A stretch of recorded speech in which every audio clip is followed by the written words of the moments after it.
നമുക്ക് രണ്ടുപേർക്കും അറിയുന്ന പല കാര്യങ്ങളുണ്ട് അല്ലെ കിച്ചു? ഫ്യൂച്ചർ വരെ ബാധിക്കുന്ന കാര്യങ്ങളുണ്ട്. സോ അതെന്നെ കൊണ്ട് പറയിപ്പിക്കരുത് കിച്ചു. രേണുസുതി എന്തിനാണ് കീമോ ഒക്കെ കഴിഞ്ഞിരിക്കുന്ന ഈ ഒരു സമയത്ത് ആവശ്യമില്ലാതെ സ്ട്രെസ് എടുത്ത് പാതിരാത്രിയിൽ ഉറക്കവും കളഞ്ഞ് കിച്ചുവിനെതിരെ ഒരു വീഡിയോ ഒക്കെ ചെയ്യാൻ നിങ്ങൾ കുത്തിയിരിക്കുന്നത്? 10-22 വയസ്സെങ്ങാണ്ടേ ഉള്ള ആ പയ്യന്. അവൻ എന്തെങ്കിലുമൊക്കെ വിളിച്ചു പറഞ്ഞങ്ങ് പോട്ടെ എന്ന് വെച്ചാ പോരെ നിങ്ങൾക്ക്? നിങ്ങളുടെ ഒരു കഴിഞ്ഞ കാലം, ആ ഒരു കാലത്ത് നിങ്ങൾ കാണിച്ച പല കാര്യങ്ങളെയും വിമർശിച്ച ഒരാളാണ് ഞാൻ. ആ ഒരു സമയത്ത് നിങ്ങൾ കാണിച്ച പല കാര്യങ്ങൾക്കും കൂട്ടുപിടിക്കാൻ കിച്ചുവിനെ പിടിച്ചിരുത്തേണ്ട ഒരാവശ്യവും ഇല്ല. കഴിഞ്ഞത് കഴിഞ്ഞു.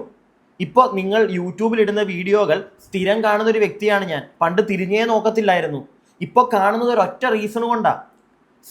വയ്യ, നമ്മളെ കൊണ്ട് ഒരു വ്യൂ കിട്ടുന്നുണ്ടെങ്കിൽ ആ ഒരു വ്യൂയിലൂടെ ചിലപ്പോൾ ഒരു 50 പൈസയോ അല്ലെങ്കിൽ 1 രൂപയാണെങ്കിലും പോലും അത് നിങ്ങൾക്ക് കിട്ടുന്നുണ്ടെങ്കിൽ അത് കിട്ടട്ടെ എന്ന് കരുതിയിട്ടാണ്. ഒരുപാട് ആളുകൾ അങ്ങനെ നിങ്ങളുടെ വീഡിയോ ഇപ്പൊ കാണാനിരിക്കുന്നുണ്ട്. നിങ്ങൾ അവരെ വെറുപ്പിക്കരുത്. വീണ്ടും എനിക്ക് അതേ ഉള്ളൂ തുടക്കത്തിലേ നിങ്ങളോട് പറയാൻ. നിങ്ങളുടെ അസുഖം എത്രയും പെട്ടെന്ന് മാറട്ടെ. അത് പറഞ്ഞുകൊണ്ട് തന്നെ കുറച്ചധികം കാര്യങ്ങൾ നമുക്ക് സംസാരിക്കാനുണ്ട്. പ്രിയപ്പെട്ടവരെ, എല്ലാവർക്കും പുതിയൊരു വീഡിയോയിലേക്ക് സ്വാഗതം. എൻ്റെ ചാനൽ ആദ്യമായിട്ട് കാണുന്ന ആരെങ്കിലും ഒക്കെ ഉണ്ടെങ്കിൽ ഒന്ന് ചാനൽ സബ്സ്ക്രൈബ് ചെയ്യുക, വീഡിയോയ്ക്ക് ഒരു ലൈക്ക് തരിക, നിങ്ങളുടെ അഭിപ്രായം കംപ്ലീറ്റ് ആയിട്ട് വീഡിയോ കണ്ടതിന് ശേഷം താഴെ കമൻറ്റ് ബോക്സിൽ രേഖപ്പെടുത്തുക. പിന്നെ ചില ആളുകൾക്ക് ഈ രേണുസുതിയുമായി ബന്ധപ്പെട്ട് വീഡിയോ കാണാൻ താല്പര്യം കാണില്ല. നിങ്ങൾ കാണാനിരിക്കേണ്ട, ഞാൻ ഫോഴ്സ് ചെയ്യില്ല. പിന്നെ ഈ ഒരു വീഡിയോയിൽ എനിക്കൊരു പരിധിയിൽ കൂടുതൽ ആരെയും കുറ്റം പറയാനില്ല. നിങ്ങൾക്കറിയാം അതിനുള്ള മെയിൻ റീസൺ എന്താണെന്ന്. കുറച്ച് മാസങ്ങൾക്ക് മുമ്പ്, ഏകദേശം ഒരു 1-2 മാസങ്ങൾക്ക് മുമ്പ് രേണുസുതിയെ കുറ്റം പറയാൻ മാത്രമേ നമുക്ക് ഇവരുമായി ബന്ധപ്പെട്ടുള്ള വീഡിയോകൾ ചെയ്യുന്നതിൻ്റെ മെയിൻ ഒരു അതിനകത്തൊരു കോർ സാധനം അതായിരിക്കും. അവസാനം ഇവരെ എന്തെങ്കിലും പറഞ്ഞേ പറ്റുള്ളൂ. അതുപോലത്തെ പരിപാടികളായിരുന്നു കാണിച്ചുകൊണ്ടിരുന്നത്. ഇപ്പം നമുക്കത് പറയാൻ പറ്റില്ല, ചെയ്യില്ല. പക്ഷേ എന്തിനാ ചേച്ചി വീണ്ടും നാട്ടുകാരെ നിങ്ങൾ വെറുപ്പിക്കുന്നത്? നിങ്ങളോടുള്ള ഒരു സ്നേഹം കളയിക്കാതെ ആളുകളുടെ. നിങ്ങൾ എന്താണ് എന്നുള്ളത് അത് പിന്നെ നിങ്ങളുടെ അവസ്ഥ, പൈസ ഓക്കെ മനസ്സിലാക്കുന്നു, ഇല്ലാന്ന് പറയുന്നില്ല. അതുപോലെ തന്നെ കിച്ചു, എടാ മോനെ, എന്തിനാ നിന്റെ ഒരു അവസ്ഥ നമുക്ക് നല്ല വ്യക്തമായിട്ട് മനസ്സിലാവുന്നുണ്ട്. എനിക്ക് മനസ്സിലാവുന്നുണ്ട്. നിന്റെ സ്ഥാനത്ത് ഞാനാണെങ്കിലും ചിലപ്പോൾ തിരിഞ്ഞു നോക്കിയെന്ന് വരത്തില്ല, ഉള്ള കാര്യം പറയാം. പക്ഷേ അറ്റ് എനി കോസ്റ്റ് ഒരസുഖം, മനസ്സിലായില്ലേ? അത് ഏത് തരത്തിലാണ് അവരെ ബാധിച്ചിരിക്കുന്നതെന്ന് നിനക്കറിയാമായിരിക്കും. വീഡിയോ കാണുന്ന എല്ലാവർക്കും ചിലപ്പോൾ അറിയണമെന്നില്ല. കുറച്ച് പേർക്കൊക്കെ, നമ്മളും കുറച്ച് കാര്യങ്ങളൊക്കെ പേഴ്സണലി അറിഞ്ഞിട്ടുണ്ട്. അത്രയ്ക്കും നല്ല കണ്ടീഷനൊന്നും അല്ല, കുറച്ച് ബുദ്ധിമുട്ടാണ്. ആ ഒരു സാധനം നിനക്കും അറിയാലോ. അപ്പോൾ ജസ്റ്റ് ഒന്ന് പോയി കാണുക. നിന്റെ ഇഷ്ടം, നിനക്ക് തോന്നുന്നുണ്ടെങ്കിൽ മാത്രം കാണുക. ഇനി കണ്ടില്ലെങ്കിൽ ഓക്കെ, വേണ്ട. പക്ഷേ അതുമായി ബന്ധപ്പെട്ട് ഈ സോഷ്യൽ മീഡിയയിൽ വന്നിരുന്ന് എന്തിനാടാ കഥ പറയാൻ നിൽക്കുന്നത്? എന്തിന്? അത്രേ ഞാൻ ചോദിക്കുന്നുള്ളൂ. വീണ്ടും ഞാൻ പറയുന്നു, നിന്റെ സ്ഥാനത്ത് ഞാനാണെങ്കിലും ചിലപ്പോൾ നിന്റെ ആ സ്ഥാനത്ത് എത്തുമ്പോൾ മാത്രമേ നമുക്കും പറയാൻ പറ്റുള്ളൂ. ചിലപ്പോൾ നമ്മളും തിരിഞ്ഞു നോക്കിയില്ലാന്ന് വരും. ഓക്കെ, മനസ്സിലാക്കുന്നു. പക്ഷേ സോഷ്യൽ മീഡിയയിൽ വന്നത് എടുത്തിടാതെ അതിൻ്റെ ആവശ്യമുണ്ടോ? ആളുകൾ പലതും ചോദിക്കും. ആളുകൾ ചോദിക്കുന്നതിന് എല്ലാത്തിനും ഇവിടെ എല്ലാവരും മറുപടി പറയാനിരിക്കുവാണോ? അല്ല. എന്തായാലും കിച്ചു കുറച്ച് മണിക്കൂറുകൾക്ക് മുമ്പ് ഇട്ടൊരു വീഡിയോ, അതിനുശേഷം രേണു വന്ന് അതിനൊരു മറുപടി കൊടുക്കുന്നു.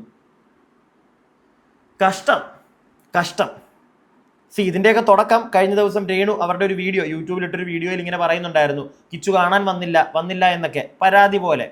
അവരുടെ കീമോ ഒക്കെ കഴിഞ്ഞ് വന്നിരിക്കുമ്പോൾ അറിയാലോ മാനസികാവസ്ഥ. അതിലെങ്ങാണ്ടിരുന്ന് പറയുന്നതാ.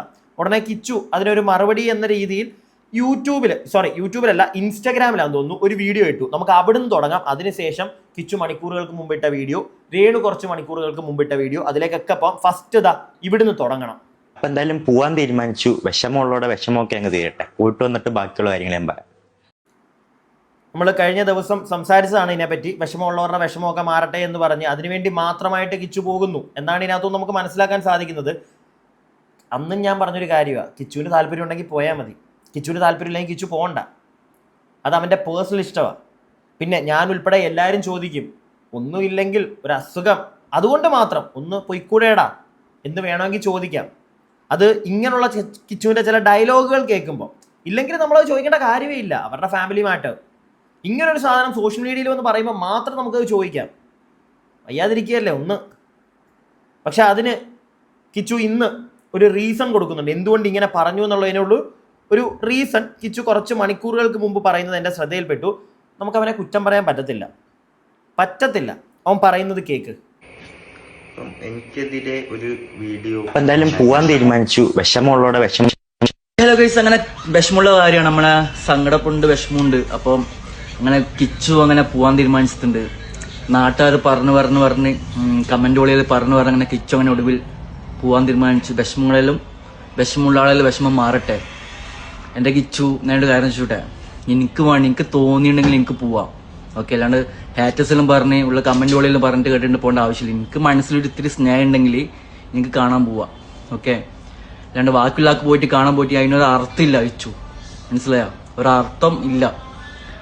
എൻ്റെ സ്വന്തം അമ്മയില്ലെങ്കിൽ എന്നെ എടുത്ത് നോക്കിയൊരു അമ്മയെന്നത്, അമ്മേന്റെ വില എനിക്ക് എന്തെന്ന് എനിക്ക് അറിയില്ലെങ്കിലും ഉണ്ടല്ലോ, പറഞ്ഞിട്ട് കാര്യമില്ല കിച്ചു. അത് ഇന്നു കുറെ ചീത്ത പറഞ്ഞിട്ടുണ്ട്. വേറ്റേഴ്സിന് മുമ്പിൽ പറയാൻ ഇട്ടുകൊടുത്ത കുറേ ആൾക്കാരുണ്ടോ, കുറേ അങ്ങനെ ഇട്ടുകൊടുത്തിട്ടുണ്ടെങ്കിൽ അത് പറയുന്ന അമ്മയുടെ വില എനിക്ക് കിട്ടിയിട്ടില്ല ബ്രോ. എൻ്റെ 2ാമത്തെ വയസ്സിൽ എൻ്റെ സ്വന്തം അമ്മ എന്നെ ഇട്ടിട്ട് പോയതാണ്.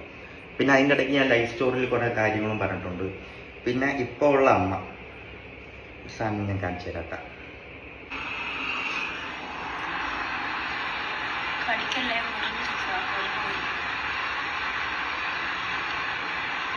ഇതൊക്കെ നിങ്ങൾ പറയുന്ന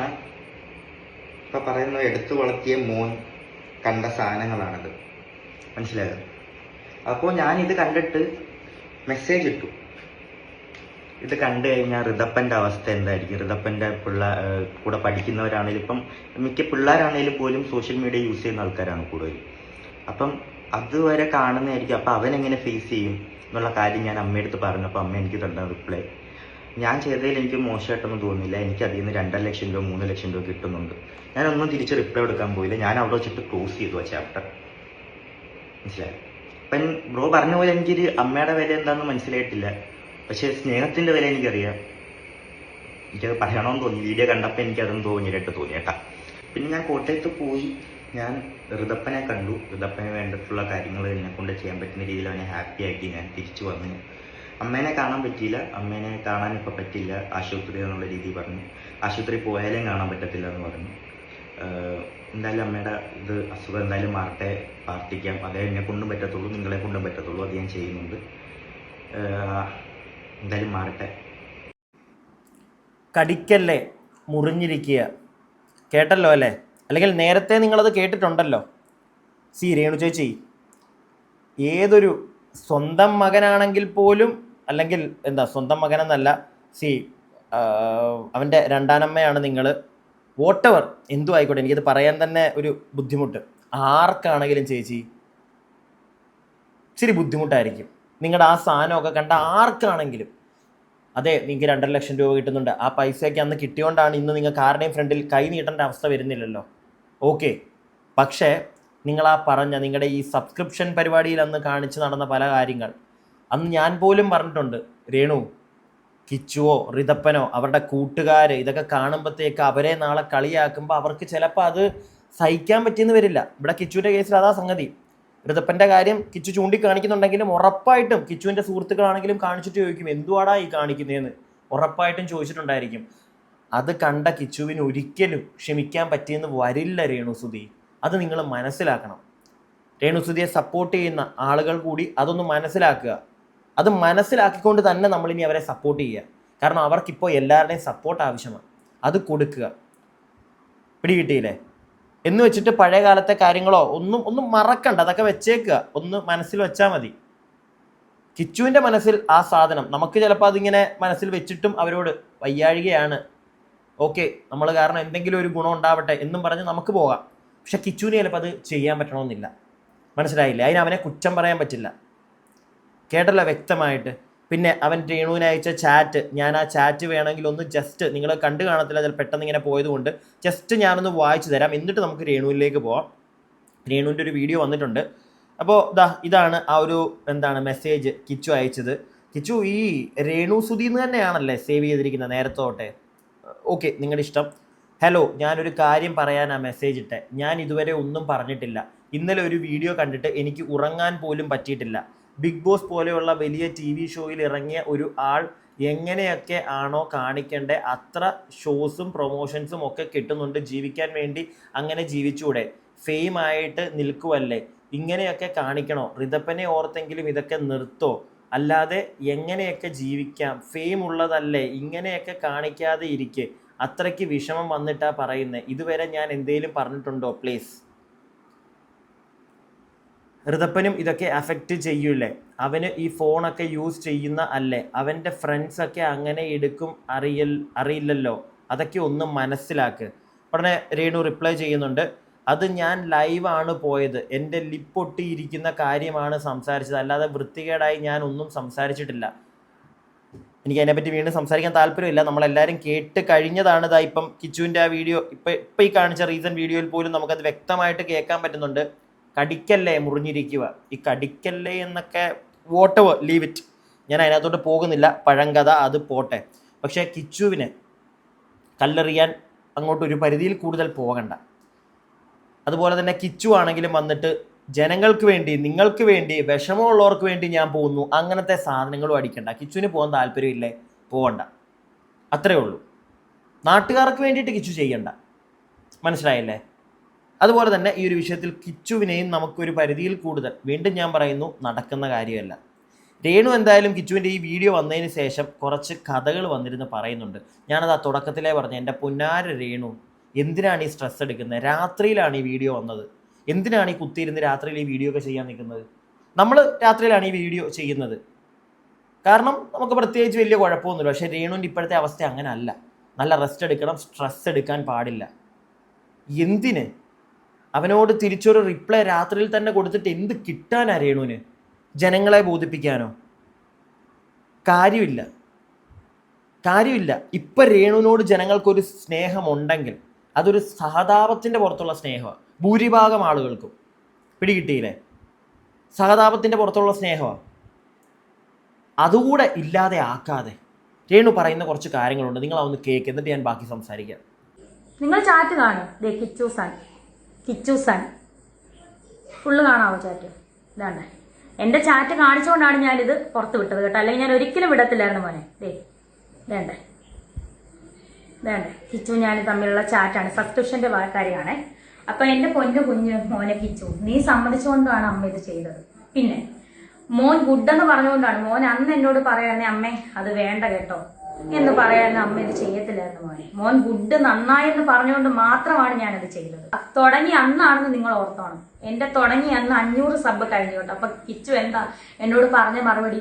നിങ്ങൾ മേലെ ഇത് ചെയ്യരുതെന്നല്ല പറഞ്ഞത്, നിങ്ങൾ ഇനി ഇത് ഒരിക്കലും ചെയ്യരുതെന്ന് കിച്ചു അന്ന് എന്നോട് പറയുമായിരുന്നെങ്കിൽ മോനെ കിച്ചു അമ്മ സബ്സ്ക്രിപ്ഷൻ തുടങ്ങത്തില്ലായിരുന്നു. പക്ഷെ മോൻ എന്നാ പറഞ്ഞെന്നറിയോ? ഗുഡെന്ന്.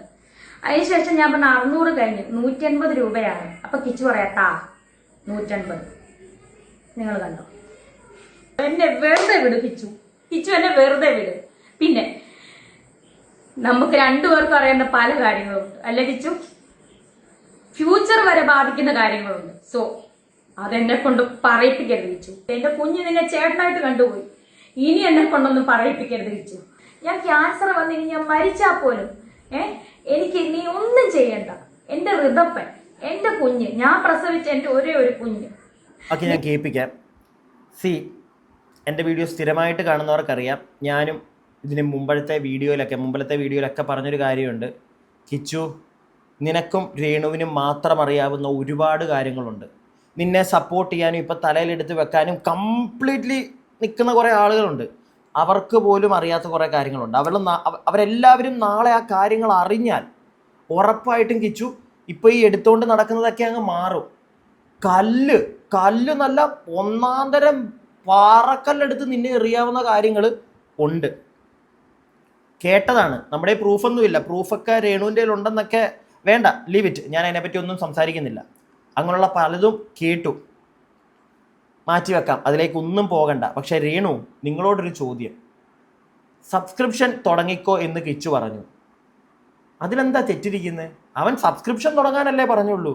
പക്ഷെ അതിനകത്ത് നിങ്ങൾ കാണിച്ചു കൊണ്ടിരുന്നത് എൻ്റെ പൊന്നാര രേണു, ആ കാണിച്ചത് കിച്ചു പറഞ്ഞിട്ടാണെന്നൊന്നും ഇനി പറയരുത്. അവൻ സബ്സ്ക്രിപ്ഷൻ തുടങ്ങാനേ പറഞ്ഞോളൂ. അതിനകത്ത് കാണിച്ചോണ്ട് വേണ്ട. കഴിഞ്ഞത് വീണ്ടും ഞാൻ പറയുന്നു, കഴിഞ്ഞത് കഴിഞ്ഞു. രണ്ടുപേരും കൂടെയും സോഷ്യൽ മീഡിയയിൽ കിടന്ന് അങ്ങോട്ടും ഇങ്ങോട്ടും ചെളിവാരി എറിയാതിരിക്കുക. പ്രത്യേകിച്ച് കിച്ചു, വിടവരെ. നിനക്കറിയാം അവരുടെ ഇപ്പോഴത്തെ ഒരു അവസ്ഥ, അറിയാലോ. ഇതിനു മുമ്പ് നിങ്ങളുടെ ഇടയ്ക്കത്തെ പല കാര്യങ്ങളും നിനക്കറിയാലോ. തെളിയിക്കാൻ അവരിറങ്ങിയ കിച്ചു മോനെ കയ്യിൽ നിന്ന് പോവും. നീ വിചാരിക്കുന്ന കണക്ക് ഒന്നും നിൽക്കത്തില്ല. നിനക്കത് വ്യക്തമായിട്ടറിയാം. എൻ്റെ സ്ഥിരമായിട്ട് വീഡിയോ കാണുന്ന പ്രേക്ഷകർക്കറിയാം പല കാര്യങ്ങളും, പല എക്സ്ക്ലൂസീവ് സാധനങ്ങൾ ഉൾപ്പെടെ കുറച്ച് കാര്യങ്ങൾ ഈ അടുത്തായിട്ട് ഞാനിങ്ങനെ ചെയ്തുകൊണ്ടേയിരിക്കുന്നു. അറിയാലോ നിങ്ങൾക്ക്, ഈ താരസംഘടനയുമായി ബന്ധപ്പെട്ട് പോലും. അതുപോലെ തന്നെ എനിക്ക് കുറച്ചായിട്ട് ഞാൻ കേൾക്കുന്ന കുറച്ച് കഥകളുണ്ട്. തെളിവുകളില്ല എൻ്റെ കയ്യിൽ. പക്ഷേ രേണു വിചാരിച്ചാൽ അവർക്ക് പലതും തെളിയിക്കാൻ ചിലപ്പോൾ പറ്റിയേക്കും. അങ്ങനെയൊക്കെ വന്നു കഴിഞ്ഞാൽ കിച്ചു പണി പാളും. നീ വിചാരിക്കുന്നിടക്ക് നിൽക്കത്തില്ല. വീണ്ടും പറയുന്നു, ഇപ്പം നീ പറഞ്ഞ കാര്യങ്ങളോട് ഇപ്പോഴും ഞാൻ പറയുന്നു, തികച്ചും നീ പറഞ്ഞതിനോട് യോജിക്കുന്നു. നിനക്ക് പറ്റത്തില്ല. നിനക്കെന്നല്ല, നിന്റെ സ്ഥാനത്ത് വീണ്ടും പറയുന്നു, ആരാണെങ്കിലും ചിലപ്പോൾ ഒന്ന് ബുദ്ധിമുട്ടാണ് രേണുവിൻ്റെ ഇടയ്ക്ക്. പ്രത്യേകിച്ച് ഈ കടിക്കല്ലേ, ചുണ്ട് പൊട്ടി പോട്ടെ, ലീവ് ഇറ്റ്. പക്ഷേ വിടുക അവരെ. ഇനി അവരെ വിടുക. വീണ്ടും അവരെ പിടിച്ചിട്ട് അത് ചെയ്യാതിരിക്കുക. നമുക്ക് ബാക്കി കേൾക്കാം. നിന്നെ ഞാൻ ആ ഋതപ്പനേക്കാൾ കൂടുതൽ ഞാൻ സ്നേഹിച്ച്, നിന്നെ ഞാൻ ഋതപ്പനേക്കാൾ കൂടുതൽ ഞാൻ നിനക്ക് എന്റെ സബ്സ്ക്രിപ്ഷൻ കിട്ടിയ പൈസ വരെ ഞാൻ നിനക്ക് തന്നു. ഒരുപാട് പൈസകൾ ഞാൻ ഉറക്കമൊളിച്ച്, ഞാൻ ആൽബങ്ങൾ ചെയ്തത്, ഞാൻ ഉറക്കമൊളിച്ച് ഗൾഫിൽ പോയി പ്രൊമോഷൻ ചെയ്തത് എല്ലാം ഞാൻ നിനക്ക് അതിന് ഒരു ഓഹരി ഞാൻ നിനക്ക് തന്നിട്ടുണ്ട്. നീ അതെല്ലാം വാങ്ങിച്ചിട്ടുണ്ട്. ആ ചാറ്റുകളെല്ലാം എൻ്റെ കയ്യിലുണ്ട്. പക്ഷെ ഞാൻ കാണിക്കത്തില്ല കിച്ചു. നീ അല്ല ഞാൻ. നിന്റെ അമ്മ സ്വന്തം പെറ്റതള്ള നിന്നെ ഇട്ടിട്ട് പോയതൊട്ടുള്ള 1.5 വയസ്സുള്ള കഥകൾ വരെ എന്നോട് നീ പറഞ്ഞു വെച്ചു. കൊല്ലത്തെ വീട്ടിൽ വെച്ച് നീ ചെറുപ്പത്തിൽ അനുഭവിച്ച കാര്യങ്ങൾ വരെ നീ എന്നോട് പറഞ്ഞിട്ടുണ്ട്. രാഹുൽ ദാസിനെ പറ്റി, എന്നെ പറ്റി പറയുന്നല്ലോ സബ്സ്ക്രിപ്ഷൻ. ഞാൻ സബ്സ്ക്രിപ്ഷൻ അല്ലേ തുടങ്ങിയുള്ളൂ നിയമപരമായിട്ട്. നിയമവിരുദ്ധമായിട്ട് ഞാനൊന്നും ചെയ്തിട്ടില്ലല്ലോ. കിച്ചു, നീ ഇപ്പോഴല്ലേ 1 വർഷമായിട്ടല്ലേ നീ ഇപ്പം സ്വന്തം കാര്യം നിൽക്കാൻ തുടങ്ങിയ കാര്യങ്ങളൊക്കെ. ഇതിനു മുന്നേ ഒരു രാഹുൽ ദാസ് ഉണ്ടായിരുന്നു. ചിങ്ങവനം ഭാഗം, കൊല്ലാട് ഭാഗം, അതുപോലെ ഈ പൊങ്ങന്താനം, ഈ Thrikkoduthanam police station, Vakathanam police station ഒന്ന് തിരക്കി നോക്ക് രാഹുൽദാസിനെ പറ്റി. അറിയാനുള്ളവരോടാണ് ഞാൻ പറയുന്നത്. എന്നെ കുറ്റപ്പെടുത്തുന്നവരെ. എന്തായാലും രേണുസുതി അങ്ങനെ ഒരു നിയമവിരുദ്ധമായിട്ടൊന്നും ഞാൻ ചെയ്തിട്ടില്ല. ഇതിനകത്തൊന്ന് എഴുന്നേറ്റ് വന്നേ പറ്റത്തുള്ളൂ എന്റെ ഋതപ്പന് വേണ്ടിയിട്ട്. നിനക്ക് ആ കുഞ്ഞിനോട് തൊള്ളി സ്നേഹം ഉണ്ടായിരുന്നെങ്കിൽ, നീ ഇത്രയും വരുമാനം നിനക്ക് കിട്ടുന്നുണ്ടല്ലോ, നീ 1 രൂപയ്ക്ക് ഒരു മുട്ടായി നീ അവന് മേടിച്ചു കൊടുക്കും. നിന്റെ അനിയനല്ലേ. എനിക്കൊന്നും വേണ്ട കിച്ചു നിന്റെ. ഞാൻ നിനക്ക് തന്നിട്ടേ ഉള്ളു പൈസ. അതിന് കണക്ക് പറഞ്ഞല്ല. ആപത്ത് ഘട്ടങ്ങളിൽ പോലും ആരുമില്ലായിരുന്നു. ഈ അമ്മയും നീ കുറ്റം പറഞ്ഞ നിന്റെ അളിയനും ചേച്ചിയൊക്കെ ഉള്ളായിരുന്നു. ഓരോ കുറ്റത്തിനും പോലീസ് സ്റ്റേഷൻ വരെ കയറി ഇറങ്ങി ഞാനായിരുന്നു. എനിക്ക് ഒരു സ്നേഹവും എനിക്ക് തരണ്ട. എന്നെ വന്ന് കാണണ്ട. ആരുടെ വിഷമം തീർക്കാൻ എന്നെ വന്ന് കാണും. ഇന്ന് വരെ കണ്ടുമില്ല, വിളിച്ചുമില്ല, മിണ്ടിയില്ലല്ലോ. വേണ്ട, ഇനി ഇത് വേണ്ട. എന്നെ വെറുതെ വിട്ടേക്ക്. ഈ ഉള്ളവളെ വെറുതെ വിട്ടേക്ക്. ഞാൻ ചത്താലും എന്റെ ശവം പോലും നിങ്ങൾ ആരും വന്ന് കണ്ട് എന്നെ ഒരു റീത്ത് പോലും ആരും സമർപ്പിക്കണ്ട.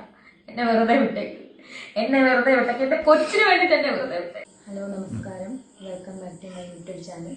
രേണുസുതിയാണ്. ഇങ്ങനെ ഒരു വീഡിയോ ഞാൻ എടുക്കണ്ട എന്ന് ഓർത്തിരിക്കുമായിരുന്നു. അതായത് ഞാനിപ്പം വയ്യാണ്ട് കിടക്കുമായിരുന്നു. അപ്പോഴാണ് എൻ്റെ വീട്ടുകാർ തന്നെ എൻ്റെ ഒരു വീഡിയോ ശ്രദ്ധയിൽപ്പെടുത്തിയത്. വേറെ ആരുടെയല്ല, കിച്ചു എന്നല്ല യഥാർത്ഥ പേര്, രാഹുൽ ദാസ്. കിച്ചു എന്ന് അവൻ്റെ അച്ഛനും വീട്ടുകാരൊക്കെ ഇട്ട പേരാണ്. ഇപ്പോഴത്തെ പുതിയ വിഷയം, ഞാൻ 1 മാസമായി ക്യാൻസർ ബാധിതയായിട്ട്. അതായത് എല്ലാവരും അറിഞ്ഞിട്ട്, ക്യാൻസർ ആണെന്ന് അറിഞ്ഞിട്ട് ചികിത്സ തുടങ്ങിയിട്ട് ഞാൻ കിടപ്പാണ്. നിങ്ങൾക്കറിയാം, ഞാൻ ഈ ICUലൊക്കെ ആയിരുന്നു, വന്നാൽ വയ്യാതെ കിടന്നു. 1 മാസമായിട്ട് എനിക്ക് സബ്സ്ക്രിപ്ഷനോ ഒന്നുമില്ല. നിങ്ങൾക്ക് എല്ലാവർക്കും അറിയാം. എന്നെ കുറ്റപ്പെടുത്തിയവർ പോലും അവർ ക്ഷമ ചോദിച്ചുകൊണ്ടിരിക്കുന്ന സമയം. കാരണം ക്യാൻസർ എന്ന് പറയുന്ന രോഗം അങ്ങനെയാണ്. അപ്പം ആ സമയത്ത് ഇത്രയും നാളുമായിട്ട് മിണ്ടാതിരുന്ന കിച്ചു എന്ന രാഹുല് ഇപ്പൊ ഒരു വീഡിയോ ആയിട്ട് മുന്നോട്ട് ഇറങ്ങിയിരിക്കുന്നു. സബ്സ്ക്രിപ്ഷൻ കൊണ്ടാണ് അമ്മയെ വെറുത്തെന്നോ എന്നൊക്കെ പറഞ്ഞു. ഞാനൊരു കാര്യം പറയട്ടെ. ഞാൻ എൻ്റെ ജീവിതത്തിൽ എന്ത് തുടങ്ങിയാലും, കിച്ചുവിനെ പരിചയപ്പെട്ടതിനെ തുടർന്ന്, സുചേട്ടൻ മരിച്ചതിനെ തുടർന്ന് എന്ത് തുടങ്ങിയാലും ഞാനത് കിച്ചുവിനെ അറിയിച്ചുകൊണ്ടാണ് ഞാൻ ചെയ്യുന്നത്.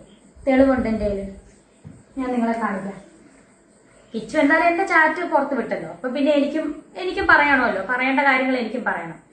ഞാൻ കിച്ചുവിനോട് പറഞ്ഞ സബ്സ്ക്രിപ്ഷന്റെ ചാറ്റ് മാത്രമേ ഞാൻ കാണിക്കുന്നുള്ളൂ. കാരണം എന്നെ പറ്റി അതാണല്ലോ പറഞ്ഞത്. സബ്സ്ക്രിപ്ഷൻ ആണല്ലോ ഇപ്പം മെയിൻ പ്രശ്നമായിട്ട് ഇപ്പം പറഞ്ഞത്. അപ്പൊ ആ സബ്സ്ക്രിപ്ഷന്റെ ചാറ്റ് മാത്രം ഞാൻ കാണിക്കാം. ഓക്കെ, ഞാൻ കിച്ചുവിനോട് പറഞ്ഞു, ഞാൻ നിങ്ങളെ കാണിക്കാം. കിച്ചു സൺ, ഞാൻ സബ്സ്ക്രിപ്ഷൻ തുടങ്ങി. അപ്പൊ ഒരു സ്മൈലിയുടെ ചിഹ്നം ഇട്ടപ്പോ കിച്ചു ആഹാ. അപ്പൊ ഞാൻ 500 സബ് കഴിഞ്ഞു കേട്ടോ. ആ തുടങ്ങി അന്നാണെന്ന് നിങ്ങൾ ഓർത്തോണം. എന്റെ തുടങ്ങി അന്ന് 500 സബ് കഴിഞ്ഞു കേട്ടോ. അപ്പൊ കിച്ചു എന്താ എന്നോട് പറഞ്ഞ മറുപടി, നിങ്ങൾ മേലെ ഇത് ചെയ്യരുതെന്നല്ല പറഞ്ഞത്, നിങ്ങൾ ഇനി ഇത് ഒരിക്കലും ചെയ്യരുതെന്ന് കിച്ചു അന്ന് എന്നോട് പറയുമായിരുന്നെങ്കിൽ മോനെ കിച്ചു അമ്മ സബ്സ്ക്രിപ്ഷൻ തുടങ്ങത്തില്ലായിരുന്നു. പക്ഷെ മോൻ എന്നാ പറഞ്ഞെന്നറിയോ, ഗുഡെന്ന്. അതിനുശേഷം ഞാൻ പറഞ്ഞ 600 കഴിഞ്ഞു, 180 രൂപയാണ്. അപ്പൊ കിച്ചു പറയാ 150.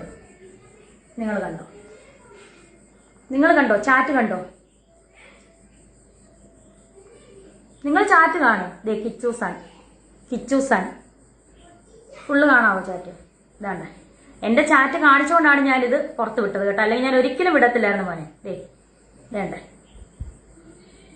കിച്ചു ഞാൻ തമ്മിലുള്ള ചാറ്റാണ്, സബ്സ്ക്രിപ്ഷന്റെ കാര്യമാണ്. അപ്പൊ എന്റെ പൊന്നു കുഞ്ഞ് മോനെ കിച്ചു, നീ സമ്മതിച്ചുകൊണ്ടാണ് അമ്മ ഇത് ചെയ്തത്. പിന്നെ മോൻ ഗുഡെന്ന് പറഞ്ഞുകൊണ്ടാണ്. മോൻ അന്ന് എന്നോട് പറയാനേ അമ്മേ അത് വേണ്ട കേട്ടോ എന്ന് പറയാനും അമ്മ ഇത് ചെയ്യത്തില്ലായിരുന്നു മോനെ. മോൻ ഗുഡ് നന്നായെന്ന് പറഞ്ഞുകൊണ്ട് മാത്രമാണ് ഞാനത് ചെയ്തത്. പിന്നെ നാക്കിന്റെ വീഡിയോ നിങ്ങൾക്കറിയാം, ലൈവ് വീഡിയോ വന്നപ്പം കിച്ചു എന്നോട് സംസാരിച്ചു. അപ്പോഴാണ് കിച്ചു എന്നോട് ഇത് സംസാരിക്കുന്നത്. അത്രയും നാളുമായിട്ട് കിച്ചു എന്നോട് ഇത് സംസാരിച്ചിട്ടില്ലായിരുന്നു. അങ്ങനെ സംസാരിച്ചപ്പം ഞാൻ എന്താ പറഞ്ഞത്, കിച്ചു എത്രയോ പേര് ഓരോന്ന് ചെയ്യുന്നു, അവർക്കൊന്നും ഇല്ലാത്ത പ്രശ്നമാണോ നിനക്ക്? എനിക്ക് പൈസ കിട്ടുന്നുണ്ടല്ലോ കിച്ചു, 2.5 ലക്ഷം രൂപ കിട്ടുന്നുണ്ടല്ലോ, അന്നത്തെ കാര്യം കേട്ടോ. നിങ്ങൾക്ക് കിട്ടുന്നുണ്ടല്ലോ കിച്ചു.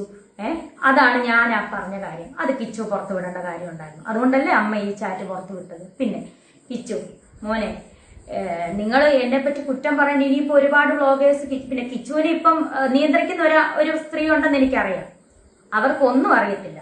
ഒന്നും അറിയാതെ എന്റെ മെക്കെട്ട് കയറാൻ വരരുത് ദേവിയത്, മനസ്സിലായല്ലോ? ഒന്നും അറിയാതെ എന്റെ മെക്കെട്ട് കയറാൻ നിങ്ങൾ ദേവിയത്. ഞാൻ ക്യാൻസർ രോഗിയാണ്. ഇനിയെങ്കിലും കിച്ചു, ഇനിയെങ്കിലും ഈ അമ്മേനെ വെറുതെ വിടും. നീ എന്നെ നോക്കണ്ട, നീ എനിക്ക് ഗുണം ചെയ്യണ്ട, നീ എന്നെ അമ്മയെന്ന് വിളിക്കണ്ട, ദയവ് ചെയ്ത് ഒന്നും എന്നെ നീ വിളിക്കണ്ട. എനിക്ക് എന്നെ ദ്രോഹിക്കാതിരുന്നുകൂടെ നിനക്ക് ഇനിയെങ്കിലും? ഞാൻ ക്യാൻസർ വന്നിനി ഞാൻ മരിച്ചാൽ പോലും എനിക്ക് നീ ഒന്നും ചെയ്യണ്ട. എന്റെ ഋതപ്പൻ, എന്റെ കുഞ്ഞ്, ഞാൻ പ്രസവിച്ച എന്റെ ഒരേ ഒരു കുഞ്ഞ്, നിന്നെ ഞാൻ ആ ഋതപ്പനേക്കാൾ കൂടുതൽ ഞാൻ സ്നേഹിച്ചു. നിന്നെ ഞാൻ ഋതപ്പനേക്കാൾ കൂടുതൽ ഞാൻ നിനക്ക് എന്റെ സബ്സ്ക്രിപ്ഷൻ കിട്ടിയ പൈസ വരെ ഞാൻ നിനക്ക് തന്നു. ഒരുപാട് പൈസകൾ ഞാൻ ഉറക്കമൊളിച്ച്, ഞാൻ ആൽബങ്ങൾ ചെയ്തത്, ഞാൻ ഉറക്കമൊളിച്ച് ഗൾഫിൽ പോയി പ്രമോഷൻ ചെയ്തത് എല്ലാം ഞാൻ നിനക്ക് അതിന് ഒരു ഓഹരി ഞാൻ നിനക്ക് തന്നിട്ടുണ്ട്. നീ അതെല്ലാം വാങ്ങിച്ചിട്ടുണ്ട്. ആ ചാറ്റുകളെല്ലാം എൻ്റെ കയ്യിലുണ്ട്. പക്ഷെ ഞാൻ കാണിക്കത്തില്ല കിച്ചു. നീ അല്ല ഞാൻ. നിന്റെ അമ്മ സ്വന്തം പെറ്റതള്ള നിന്നെ ഇട്ടിട്ട് പോയതൊട്ടുള്ള 1.5 വയസ്സുള്ള കഥകൾ വരെ എന്നോട് നീ പറഞ്ഞു വെച്ചു. കൊല്ലത്തെ വീട്ടിൽ വെച്ച് നീ ചെറുപ്പത്തിൽ അനുഭവിച്ച കാര്യങ്ങൾ വരെ നീ എന്നോട് പറഞ്ഞിട്ടുണ്ട്. ഞാൻ അതൊന്നും, ചെറുപ്പത്തിൽ അനുഭവിച്ച കാര്യങ്ങൾ വരെ നീ എന്നോട് പറഞ്ഞിട്ടുണ്ട്. ഞാൻ അതൊന്നും പുറത്ത് വിടുന്നില്ല കിച്ചു. ഞാൻ അങ്ങനത്തെ ഒരു അമ്മയല്ല, ഞാൻ അങ്ങനത്തെ ഒരു സ്ത്രീ അല്ല. ഇനിയെങ്കിലും എന്നെ വെറുതെ വിടുക. ഞാൻ ക്യാൻസർ രോഗമായിട്ട് ഞാൻ മല്ലിടുവാണ്. എനിക്ക് എന്റെ ഹൃദയത്തിന് വേണ്ടിയിട്ട് ജീവിച്ചേ പറ്റത്തുള്ളൂ. എന്നെ വെറുതെ വിട് കിച്ചു. എന്നെ വെറുതെ വിട്. പിന്നെ നമുക്ക് രണ്ടുപേർക്കും അറിയുന്ന പല കാര്യങ്ങളുണ്ട് അല്ലെ കിച്ചു? ഫ്യൂച്ചർ വരെ ബാധിക്കുന്ന കാര്യങ്ങളുണ്ട്. സോ അതെന്നെ കൊണ്ട് പറയിപ്പിക്കരുത് കിച്ചു. എന്റെ കുഞ്ഞ് നിന്നെ ചേട്ടനായിട്ട് കണ്ടുപോയി. ഇനി എന്നെ കൊണ്ടൊന്നും പറയിപ്പിക്കരുത് കിച്ചു. ഫ്യൂച്ചർ തന്നെ ഇല്ലാതായി പോകുന്ന കുറച്ച് കാര്യങ്ങൾ കിച്ചുവിന് പറയാനുണ്ട്. സോറി, രേണുവിന് പറയാനുണ്ട്. പക്ഷെ അവർ പറയില്ല.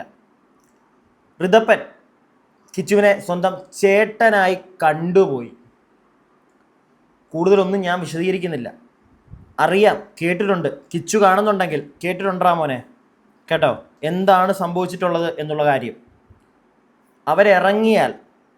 അവരിറങ്ങിയാൽ നിന്നെ സംരക്ഷിക്കുന്നവർക്ക് ചിലപ്പോൾ, അല്ലെങ്കിൽ നിന്നെ പുറകിൽ നിന്ന് ആരെങ്കിലും, ഇപ്പം രേണു പറഞ്ഞാണ് കാര്യം എനിക്കറിയില്ല, ഹൂവർ ഇറ്റ് ഈസ്,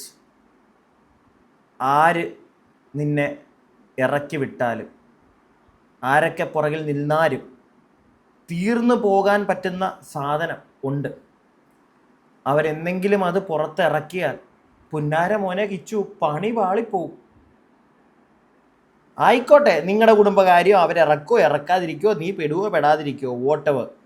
ഒരു ക്യാൻസർ പേഷ്യൻ്റാടാ, വിട്ടേക്ക്. നിനക്ക് ഞാൻ വീണ്ടും പറയുന്നു, നിന്റെ സൈഡിൽ നിന്ന് നമ്മൾ ചിന്തിച്ച് നോക്കുമ്പോൾ നീ പറയുന്നതും നമുക്കൊന്നും പറയാൻ പറ്റത്തില്ല. ശരിയാ നീ പറയുന്നത്. നിന്റെ സ്ഥാനത്ത് നിന്ന് നോക്കുമ്പോഴത്തേക്ക് ആരാണെങ്കിലും അതേ ചെയ്യത്തുള്ളൂ. ചിലപ്പോൾ തിരിഞ്ഞു നോക്കിയില്ലാന്ന് വരും. പക്ഷേ അത് വേറെ ആരെങ്കിലും ചെയ്താൽ ഓക്കെ. നീ ചെയ്യുന്നതിന് മുമ്പ് 2 തവണ ഒന്ന് ചിന്തിച്ചു നോക്കുക. ഇപ്പം ഈ കാട്ടായൊക്കെ കാണിക്കുന്നതിന് മുമ്പ് കിച്ചു 2 തവണ ചിന്തിച്ചു നോക്കുക. ഈ വീഡിയോ കാണുന്ന പ്രേക്ഷകർക്ക് പോലും അറിയാത്ത ഒരുപാട് കാര്യങ്ങൾ ഇല്ലേ കിച്ചു?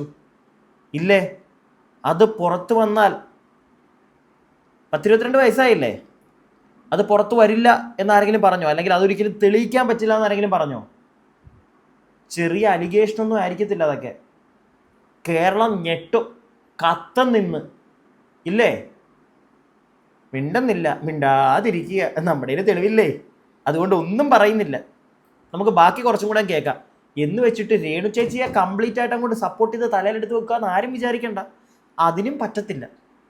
കാരണം മുൻകാലം, ഇപ്പോഴത്തെ അവസ്ഥയിൽ കൂടെ നിന്ന് സപ്പോർട്ട് ചെയ്യുന്നു. അത് ചെയ്യണം, നമ്മൾ ചെയ്യണ്ടേ? വലിയ മനുഷ്യത്വത്തിൻ്റെ മറ്റേ തുളുമ്പി നിൽക്കുന്ന വ്യക്തിയൊന്നും അല്ല ഞാൻ. പക്ഷെ എവിടെയോ ഒരു ഇച്ചിരി, അതിൻ്റെ പുറത്ത് മാത്രം. ബാക്കി കുറച്ചും കൂടെ കേൾക്കാം. രാഹുൽ ദാസിനെ പറ്റി എന്നെ പറ്റി പറയുന്നല്ലോ സസ്പെൻഷൻ. ഞാൻ സസ്പെൻഷൻ അല്ലേ തുടങ്ങിയുള്ളൂ നിയമപരമായിട്ട്. നിയമവിരുദ്ധമായിട്ട് ഞാനൊന്നും ചെയ്തിട്ടില്ലല്ലോ. കിച്ചു, നീ ഇപ്പോഴല്ലേ 1 വർഷമായിട്ടല്ലേ നീ ഇപ്പം സ്വന്തം കാര്യം നിൽക്കാൻ തുടങ്ങിയ കാര്യങ്ങളൊക്കെ. ഇതിനു മുന്നേ ഒരു രാഹുൽ ദാസ് ഉണ്ടായിരുന്നു. ചിങ്ങവനം ഭാഗം, കൊല്ലാട് ഭാഗം, അതുപോലെ ഈ പൊങ്ങന്താനം, ഈ Thrikkoduthanam police station, Vakathanam police station ഒന്ന് തിരക്കി നോക്ക് രാഹുൽദാസിനെ പറ്റി. അറിയാനുള്ളവരോടാണ് ഞാൻ പറയുന്നത്. എന്നെ കുറ്റപ്പെടുത്തുന്നവരെ. എന്തായാലും രേണുസുതി അങ്ങനെ ഒരു നിയമവിരുദ്ധമായിട്ടൊന്നും ഞാൻ ചെയ്തിട്ടില്ല. അങ്ങനെയുള്ളവർ കുറച്ചും കൂടെ അറിയണമെങ്കിൽ ആ പോലീസ് സ്റ്റേഷനിലോ അല്ലെങ്കിൽ ആ നാട്ടിലോ, കൊല്ലാട് നാട്ടിലോ ഒന്ന് കിച്ചുവിനെ പറ്റി, രാഹുൽദാസിനെ പറ്റി തിരക്കി നോക്ക്. അപ്പൊ എനിക്കതും പറയായിരുന്നല്ലോ രാഹുല്. കിച്ചു, ഇനിയെങ്കിലും എന്നെ ഇനി അമ്മയെന്ന് വിളിച്ചില്ലേലും കുഴപ്പമില്ല, എന്നെ ഇനി ഉപദ്രവിക്കാതെ വിടുക. ഞാൻ മതി, ഒരു 2-3 മിനിറ്റും കൂടെ ഉണ്ട്. വേണ്ട, ഇത്രയും മതി. എനിക്കിത് കൂടുതൽ എനിക്ക് കാണാൻ പറ്റുന്നില്ല, അതുകൊണ്ടാണ്. കിച്ചു, ആൾക്കാർ നിന്റെ കൂടെ നിൽക്കുന്ന ആരൊക്കെയാണെന്ന് വെച്ചാൽ അവര് ഒന്ന് തിരക്കിയാൽ ചിലപ്പോൾ അറിയാൻ പറ്റും രേണു ഈ പറഞ്ഞതൊക്കെ സത്യമാണോ എന്ന്. നമ്മൾ നേരത്തെ കേട്ട് കഴിഞ്ഞ കാര്യങ്ങളായത്.